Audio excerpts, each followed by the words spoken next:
Let's talk about socialism, communism, and Christianity. I don't think you have to be a follower of Jesus to know that Jesus wants us to be generous. But generosity must be voluntary, and it must be with our own stuff. You cannot be generous when it's involuntary or when you're using somebody else's stuff. Jesus lauds the Good Samaritan for giving selflessly, and he is disappointed with the rich young ruler who won't let go of his money. But generosity cannot be forced, or it's not generosity. And generosity is not even universal, not even for us Christians. As Christians, we are not instructed to be generous at all times and in all circumstances with all people. Ecclesiastes reminds us that there is a time to sow and a time to reap, a time to gather and a time to scatter, a time for peace and a time for war, and there's a time to give and a time to keep.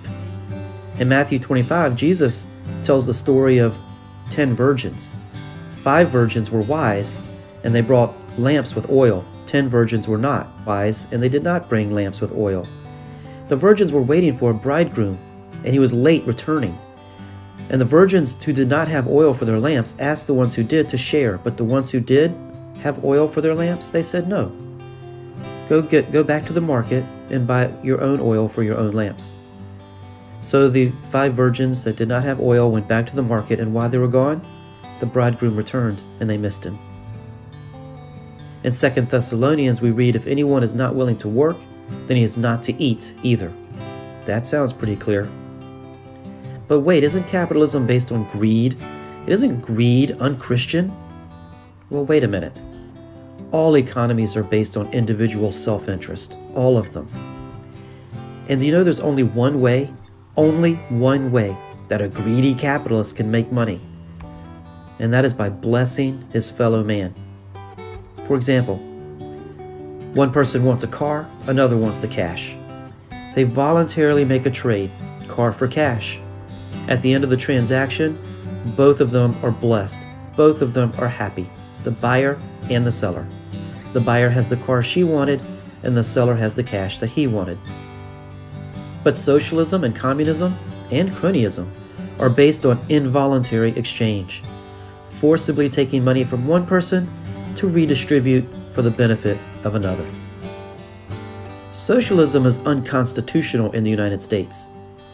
James Madison, the author of the Constitution, said, charity is no part of the legislative duty of the government. He also said, I cannot undertake to lay my finger on that article of the Constitution which granted a right to Congress of expending on objects of benevolence the money of their constituents. Charity is fine and good, but it is not the place of the government. Voluntarily giving your money to others is charity, and it is Christian.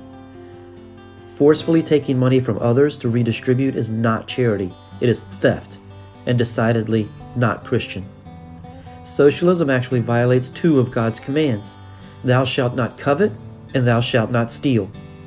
When God declares thou shalt not covet and thou shalt not steal, he is affirming personal property rights. That what is mine, and what is yours is yours. Socialism and communism do not recognize personal property rights. In fact, the first pillar of the Communist Manifesto is the abolition of all personal property. Free market capitalism honors personal property and voluntary association and cooperation. All of these are violated by socialism. From USSR to China to North Korea to Venezuela, socialism has failed everywhere it's been tried, leaving millions of people in poverty and killing millions of others. Free market capitalism, on the other hand, has created more wealth than the world has ever known. There's not a fixed amount of wealth in the world. It can be created, and it's created by capitalism. And did you know that the United States is the only nation in the history of the world where the number one problem facing our poor is obesity? Imagine that. That's the success of free market capitalism. And even Jesus directly endorsed free market capitalism in his parable of the talents. If the system feels broken, don't blame it on free market capitalism. Blame it on government interference of free market capitalism. Christianity has been a bulwark against socialism and communism around the world. because socialism is anti-Christian. I have set before you today life and prosperity and death and adversity. That is what God says to us in Deuteronomy 30:15. He wants us to choose life. I want to choose life. Reject socialism, reject communism, and embrace liberty, embrace free markets, and embrace capitalism.